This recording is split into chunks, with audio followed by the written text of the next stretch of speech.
So we just wanted to share some information about the COCOSO doctoral network. Maybe first, Michael and I will introduce ourselves so you know who is talking here. So I'm Hélène Join-Lambert. I'm from the University of Nanterre. I'm a professor in education. And I am the coordinator of COCOSO, so the doctoral network that will start in January 25. And Michael? Hi everyone, my name is Michael Russell. I work at the University of Innsbruck in the Department of Social Education and Pedagogy. And I work with Hélène to coordinate the network, particularly with a focus on the training, supervision, and career development of the doctoral researchers. Just so you know, but you probably saw it, so we are recording this presentation, and if we manage to, we will put it online for everyone who could not join today. So COCOSO is a doctoral network about co-constructing in the field of social welfare. It's an industrial doctoral network that is funded by the Marie Curie Actions in the European Union. It will run for 4 years, from January 25 to December 28, with the first stage of the project is going to be to recruit PhDs. In this COCOSO network, we have 22 partners from academy, so from universities, and from industry, so non-academic field. We have 4 objectives regarding research and practice, which we will talk about right now. And we will be recruiting and training 15 PhD researchers. So the overall aim of this network is to make co-construction a meaningful reality for all stakeholders in the field of social workers. So here is an overview of all the partners. You can also find this if you're interested in the link that to the project. There is a description, the name of all the partners. So as you can see, there are 7 beneficiaries who will employ PhDs. So we have 6 universities in France, Denmark, Portugal, Greece, Poland, and Austria. And also 1 employer will be it's Santa Casa, which is in Lisbon and which is a big social organization. And then we have 15 other partners who are also organizations who are active in the field of social services. 3 of them are local authorities, and the other are NGOs.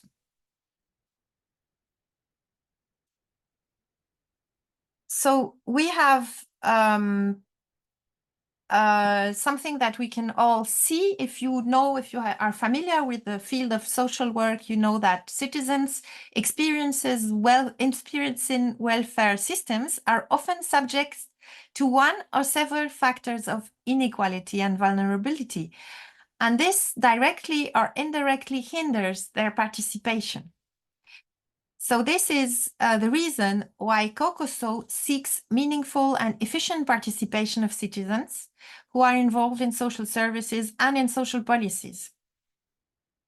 So when we talk about citizens, we mean people with experience of using social services, but also the practitioners who deliver the services and also the policymakers who write the policies.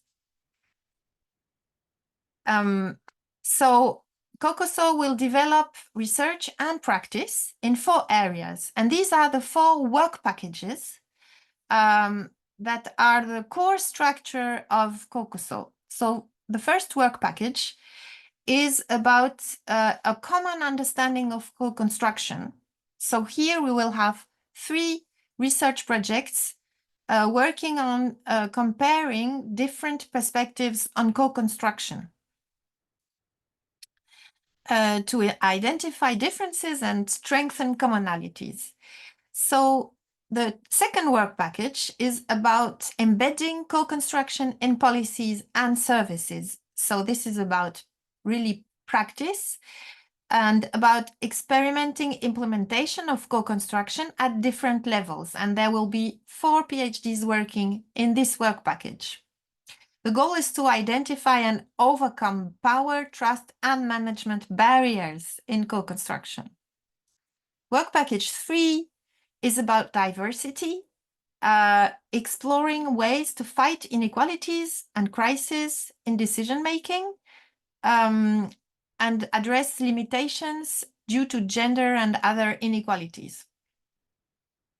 And finally, work package 4 is about digital innovations and enhancing the potential of digital tools for participation of everyone in social services and social policies. If we go to the next slide, you can see that we have already made 15 titles, 15 projects. So you can find all these. I will not read them all because you can all find them and you probably saw them already. They are all in the advertisement that we made on the website of the University of Nanterre. The idea is that each PhD will be attached to one work package. And there will be close collaboration between the PhDs inside each work package. But also, yeah, I think the information on this slide is already online, so I'm not going to say more about it. We can answer questions afterwards, of course, if there are any questions. Maybe we could just add that each of those PhD projects was developed together with a particular social service partner. So they're actually rooted, they come from a practice motivation. And we've used this term industrial doctorate. What that means is that these are research projects where the researchers spend minimum 50% of their time in the social service. So you're not sitting in the university so much, you're actually in a practice field. So some of them are frontline social work practice, some of them are policy development, some of them are NGO sectors. But the idea is that as a researcher, you'll be very connected to the realities of the social sector and essentially be working to deliver research results and also practical tools for that social service setting. So we're trying to get research very much into practice. Yeah, we will, if you look at the next slides, maybe you want to say this is your part. This is actually my part, sorry, yes. Because one of the key goals of COCOSO, of this network, is not necessarily to train people to be academics, but actually to train researchers to work in the social sector. So actually to think about how someone who has a very good research training would actually be very good in consultancy, policy development, training others, evaluating social services, designing new services or new projects. And in COCOSO, there's quite an intensive training package that all the researchers will get at different levels. So you'll get support at the university and from from the social service you're based at for local training opportunities. But then the researchers will come together every 6 months in a different country for a 2-week intensive block where we consider each of the 6 areas shown on the slide. And you can see that actually research is only 1 out of the 6 areas where the training will be emphasized, because we're also thinking about what would equip you to be very useful to the social sector and to get your job in the social sector afterwards. And that includes a lot of things about transferable skills, presentation, designing services. We have a particular focus on gender diversity and ethics, and also considering things like well-being, both for the candidates and as a general theme in the network, and as a general theme in well-being. And just to highlight that for your individual project, from the start, you're going to have dual supervision from a colleague in the social service organization and an academic colleague. So for that 3 years that you'll be employed and working on your PhD project, you'll always have that dual input. And the training events are equally, actually, majority of the training will be delivered by social sector colleagues rather than pure academics. And you can see, yeah, we have some notional dates of the locations where you'll be, but essentially, yeah, it's moving around the network for the training blocks together. And also you will receive support within those 4 work packages that Helen suggested. There's also going to be quite a lot of teamwork online, potentially in person, to also bring those themes together about how does the individual project connect to some things like digital or conceptualizing co-construction.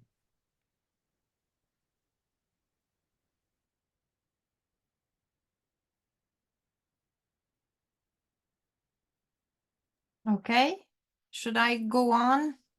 Yep. So these are some information regarding what it means to be a doctoral candidate in Marie Curie doctoral networks. This is a very specific framework. So if you're interested in that, we really recommend that you go and look up Marie Curie website and see what it means to be in a doctoral network. Here are just some information. So the PhD projects here are 100% full-time jobs. So you're working on your PhD and you are being paid to work on your PhD for 3 years.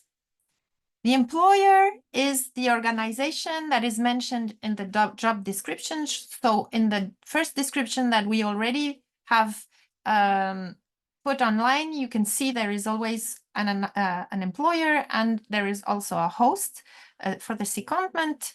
But the employer is the one that you will get your salary from.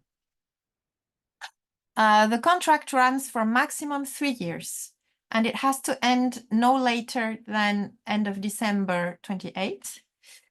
The monthly allowances are actually given by Marie Curie action rules.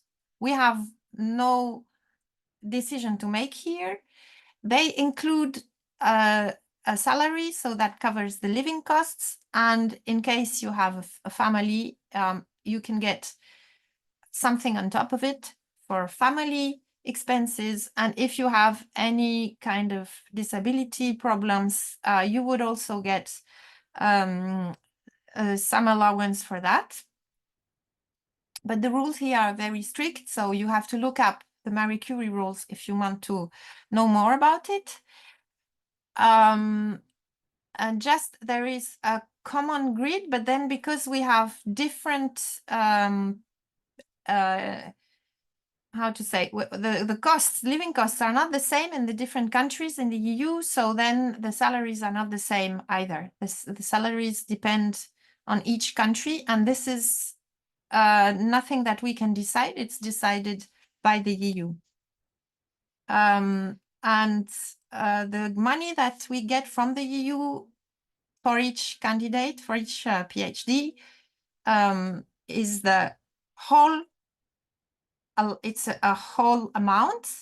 But from that, we have to pay, the employers will have to pay social security, taxes, etc. And then the fellow gets only a part of what Marie Curie sets. So just keep that in mind. Any training costs are covered by the program, of course. And so the money you get is to cover your private life and traveling if you need to travel. But if you're traveling for the study blocks, this will be covered by the training program. There are very strict eligibility rules under Marie Curie programs. You have to check them, please. If you want, so you are eligible if you have any kind of nationality. This is the first thing you have to know. People from all over the world are eligible in COCOSO and in any Marie Curie project. And then there are other rules. You have to be not yet a doctor, of course. If you already have a doctoral degree, you're not eligible. But the most important rule is the mobility rule.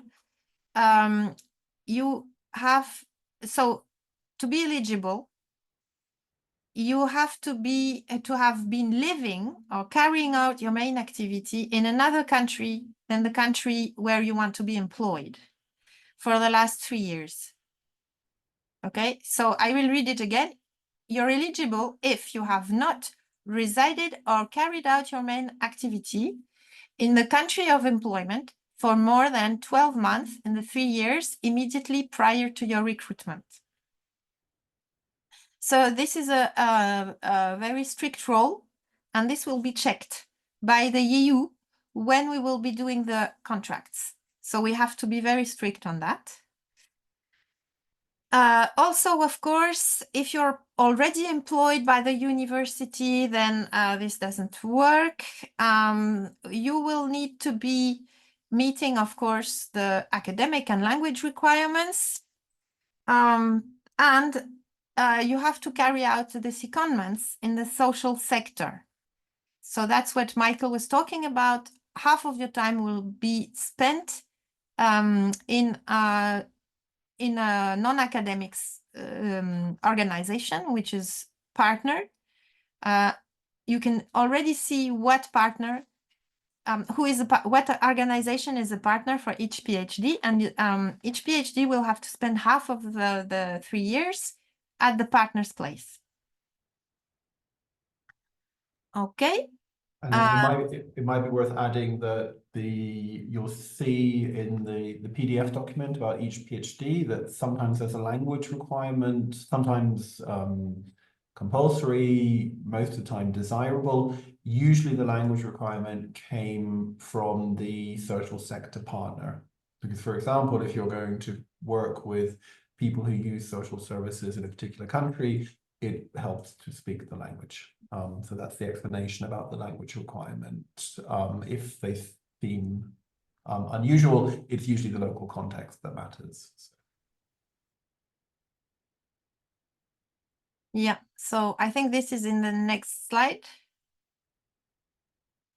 So for each job, we already have published some criteria, and it will be published in the official announcements. Some of the criteria, or the main criteria, are here. So you need to have an academic background in a discipline that is related to the project, to the specific project that you will be applying to.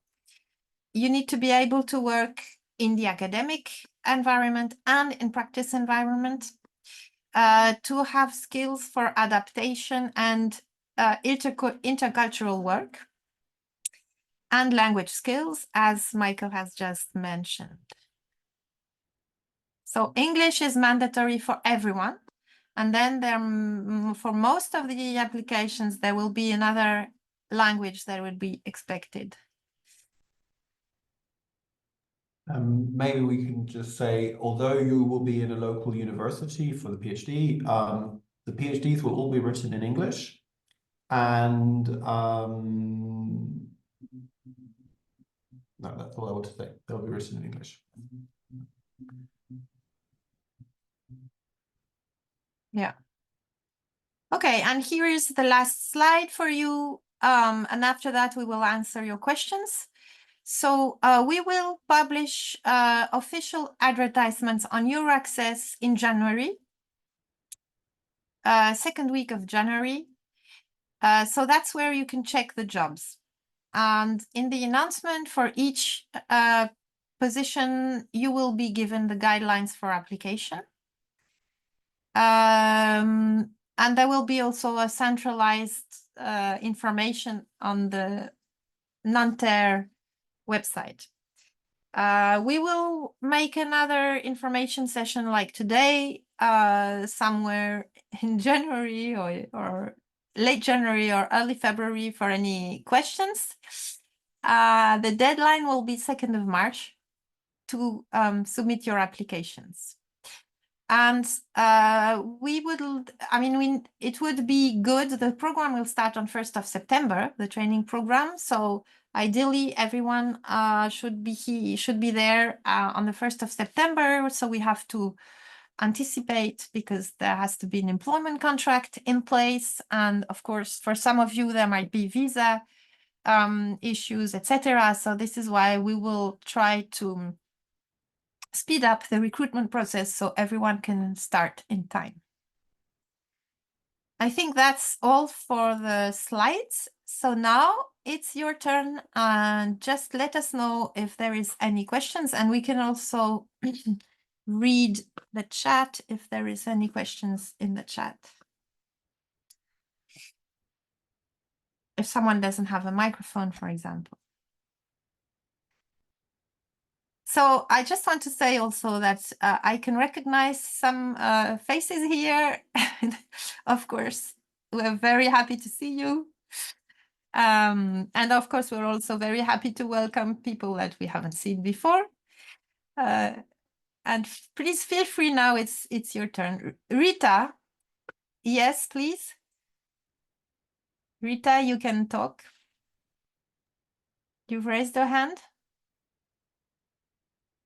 Okay, can you hear me now? Yes. Okay, sorry that I don't have a camera. My question is about the criteria of the recruiting country and not living in the employer's country for for 3 years before. My question is, is it about the employer or about the employer and the secondment? So if we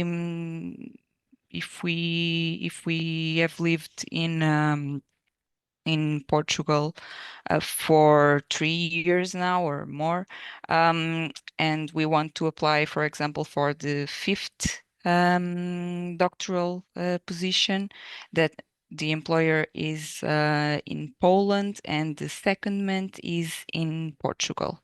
Would it be possible? Yes. Yes. So it's a very good question, but it's strictly on the employer where you're going.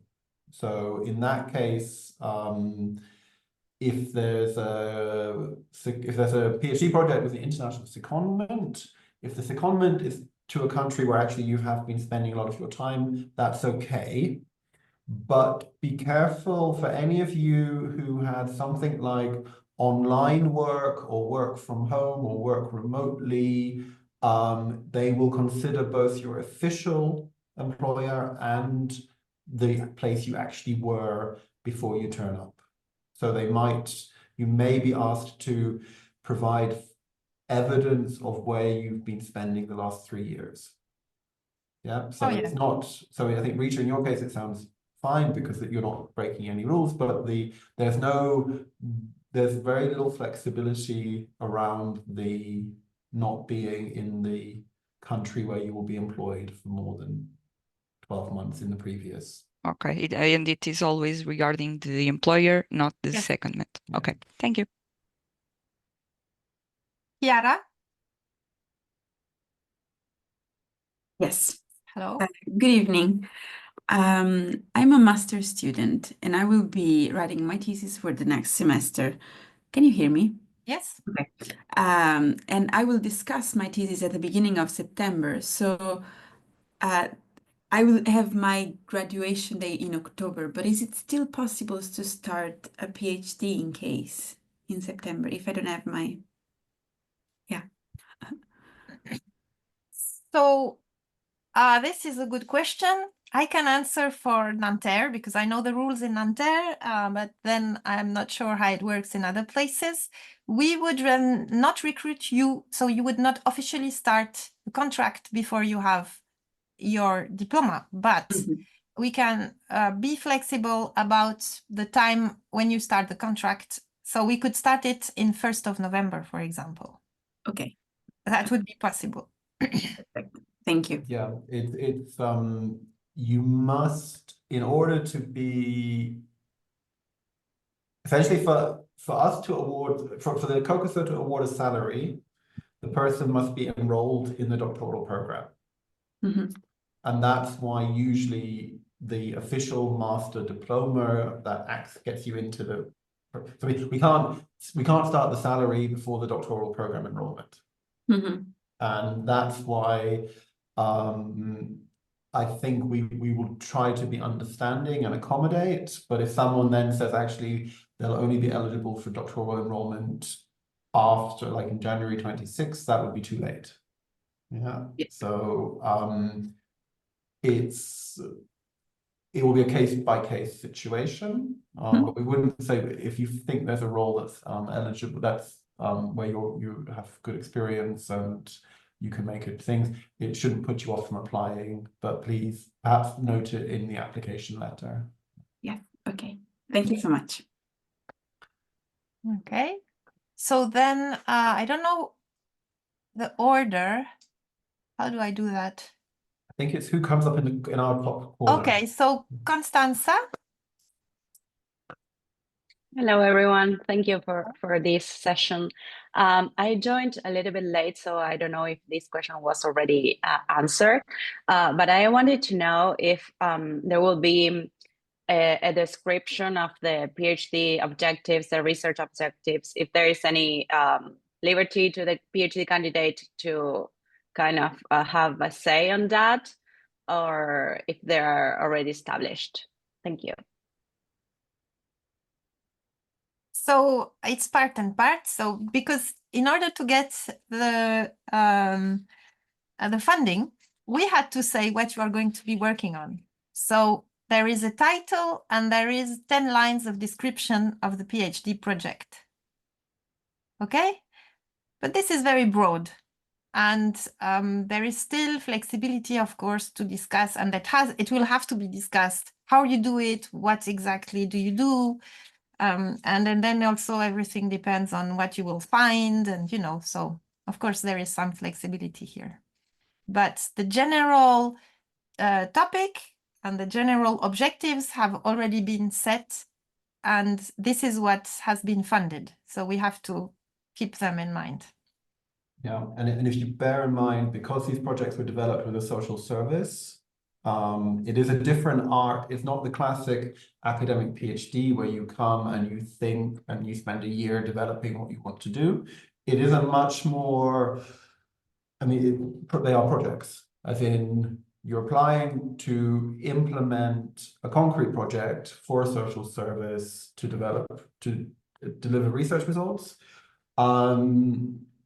So there isn't the classic big autonomy in that sense to do it, but it will equally be your project to fulfill. Yeah. So in that respect, that's something that needs to be that you need to bear in mind if you're thinking of applying. Does this network and the way that Marie Curie expects projects to be delivered, does that fit with what you were hoping for your future careers? So. Thank you. Thank you. Okay, and the next is Julia. Hi, everyone. And hi, Helen and Michael. Very nice to see you. First of all, I want to say it's amazing that this program is going to happen. I really like the topics and the general idea of it. And I have a very specific question about if I would be qualified for a certain PhD, because I might be interested in the second one, which is about the history of social work.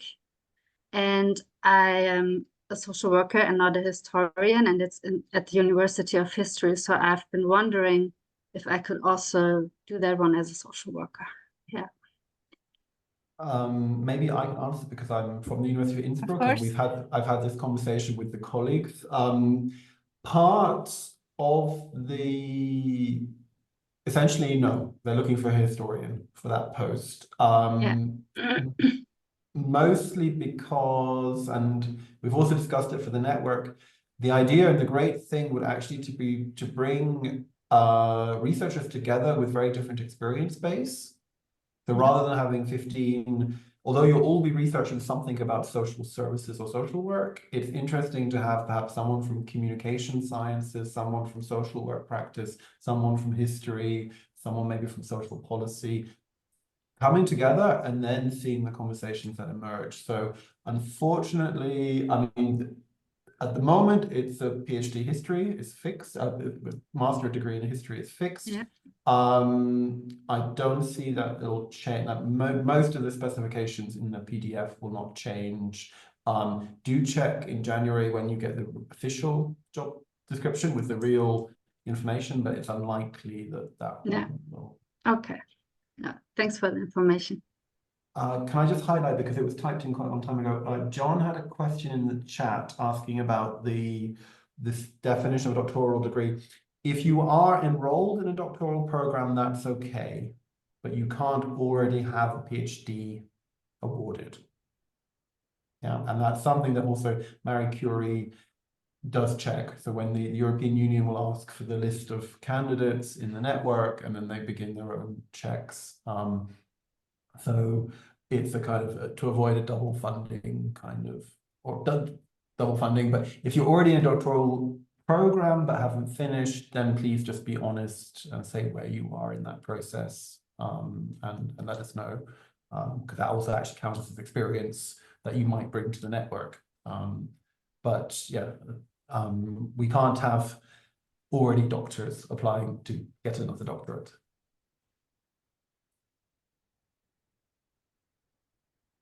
Okay, then we have a question from Arash. Hello, everyone, Hello. and good evening. I have a question about the proposal. Should we write a proposal for this position? So there will be more details in the announcement in your access in January, but generally you don't need to write a scientific proposal. You need to send a CV, a motivation letter, and probably a reference. And then we will discuss the project together with you and the partners when you are enrolled, or just at the start, but I mean, the project is written, so we don't need you to write a project. You can, of course, in the motivation letter, you can explain how you see it, what you would like to do, why it's important to do it this way or that way.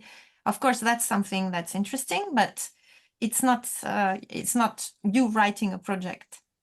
Yeah, Does this answer your question? Yes, and another question about the position. For example, I can choose two positions for number 1 and number 10. I live in Denmark and I live in Aalborg. Is it possible to apply for two positions? Yes, it's possible to apply for two positions, but if you live in Aalborg, you can't apply for Aalborg. Mhm. You have to apply for a position. So not number 1. And not number 10. Okay. If you've been living in Aalborg for more than 12 months. Okay. Okay. and you have to apply to go somewhere else. Thank you. Okay? Yes.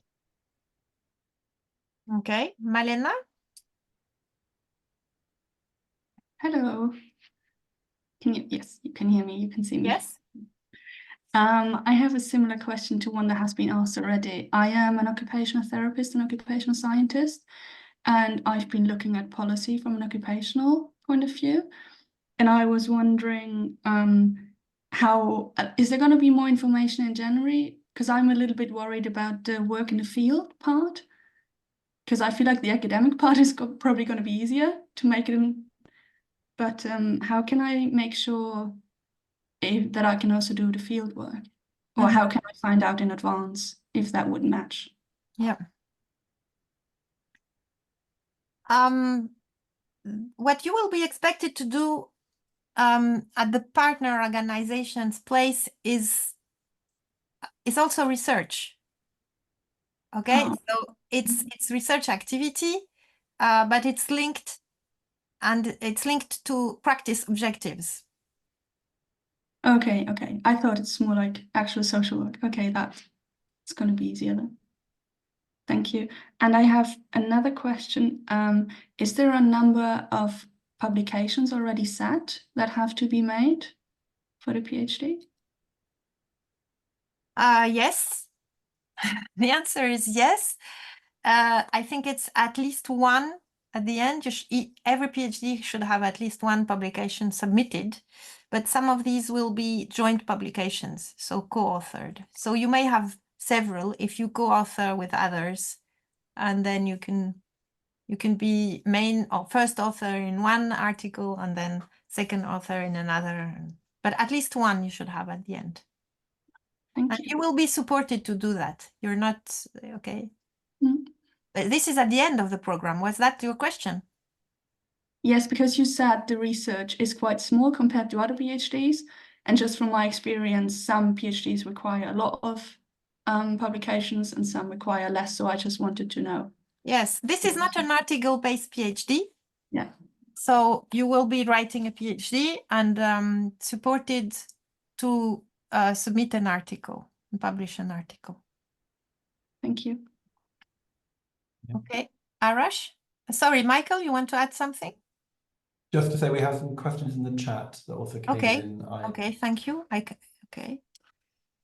So these are two questions. One's from John. Share the criteria for each position, percentage of each criteria that will be considered to kind of rate the candidates. So the criteria, we have already mentioned them. You can see them in the general announcement, and we have mentioned them also in the slides. The percentage, I'm not sure we can we say the percentage? I'm not sure. Each criteria is really important. So I'm not sure how to, but if there is a percentage, we will share it. I can say it that way. I mean, I think the question is probably about how the applications will be graded and rated when they come in. So that information will be in the job adverts. We're still in the pre-announcement stage because the job adverts, the detailed job adverts, which have more detail about the PhD projects and exactly what to submit, they all come in January. But we wanted to kind of we wanted to orient you to what's coming and give you a flavor of the network already now to at least give you an orientation.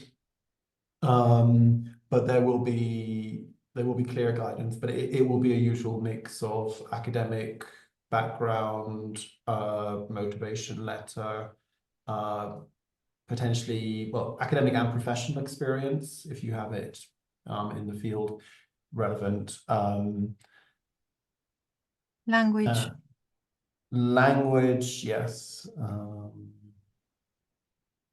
Which is more an entry point rather than a contributing to the evaluation, I would say. Yes, there is a question also from Vedrana in the chat. So yes, nice to see you too, although we don't see you, but anyway, so you can apply. So I'm not sure about this because originally we said up to 3 but now it's not clear if it could be more. So we will be clearer. We will give you clearer advice in January. But we suggest that you really look carefully at each position and choose which one is suitable for you. Because the projects are really different, and also the context is different for each country and for each project. So it might be that not all the projects are good for you. So you should just pick those where you think you really want to do it. The good knowledge of a language is, so for English, you need to be able to write your dissertation in English, okay? And the whole program is in English, so you need to have a very good level in English. And the other language is for you to be able to communicate with the people, as Michael mentioned, to communicate with the people on the field at the partner organization. So most of these people don't speak English. So like if you are working with homeless people, or you're working with anyone, even practitioners, they don't necessarily, most of them don't speak English. So this is why you will need a knowledge of the local language to do that, to do your research. For the taxes, sorry? Yeah. Yeah, for the taxes, we will try to give the information as precise as possible in the job offers. So you can see approximately what salary to expect. But then it's also important to look at, several countries have kind of net salary calculators, or also support for workers who move to the country, where you can put the gross salary in and then get a rough judgment of what the real salary that ends in your bank account is. Marie Curie salaries are good.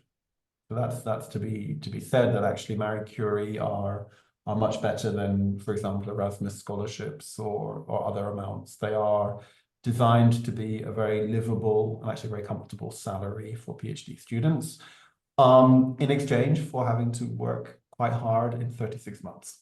Mm-hmm. So it's Yep.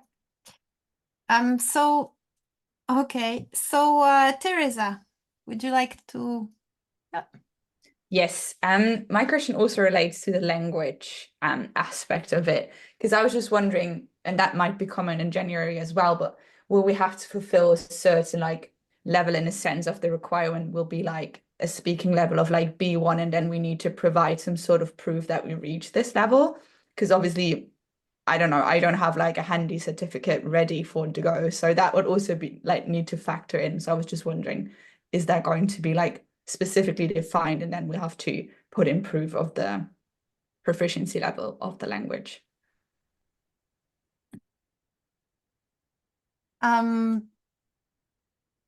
Yes, yes, we will require proof of your knowledge, because otherwise because this is really important, and this will help us to screen even the applications. If you don't have the proof that you speak a language, then you know, then anyone can say that they speak a language. So yes, we really need a proof. If you don't have it yet for any reason, you can still, of course, apply and say that the proof will come later. And there might be also a part of the interview that is held in the other language, and so then we can also check it that way. But yes, we need proof, you know, also just to decide who to interview. But Okay. Teresa, was your question in relation to English or in relation to a different language? Yeah. In my case, in relation to a different language, but also Yeah. maybe interesting for English, like. Yeah, I mean, English is where either having a degree that was conducted in English in a sort of context that also actually usually, unfortunately, migration authorities accept as legitimate English-speaking countries, The formal requirement on certifying your language competence will be more for English because it's often an entrance requirement for the doctoral programs. So either having a degree in English or be able to show by the time of your doctoral enrollment that you have the minimum requirement. For the other languages, they relate to the being in the social service that you're going to work, that you'll be assigned to, where actually it's more about oral and sort of contextual fluency that could be more tested at in an interview. It probably wouldn't be that you'd be required to formally have a Danish or Portuguese certificate for that. So it's the non-English requirements or requirements for other languages other than English are always about will you have a good experience on the PhD program? So either because it's usually more the social service, but also in the university context, how English speaking is it? It might not be, then it's good to have local awareness of languages, but that's more about your overall competence rather, or you're able to survival competence rather than formalizing that in a certificate. All right, thank you. You're welcome.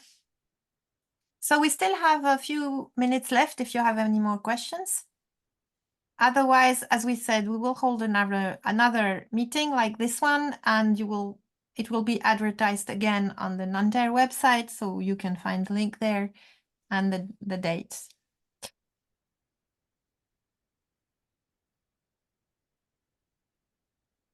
Okay.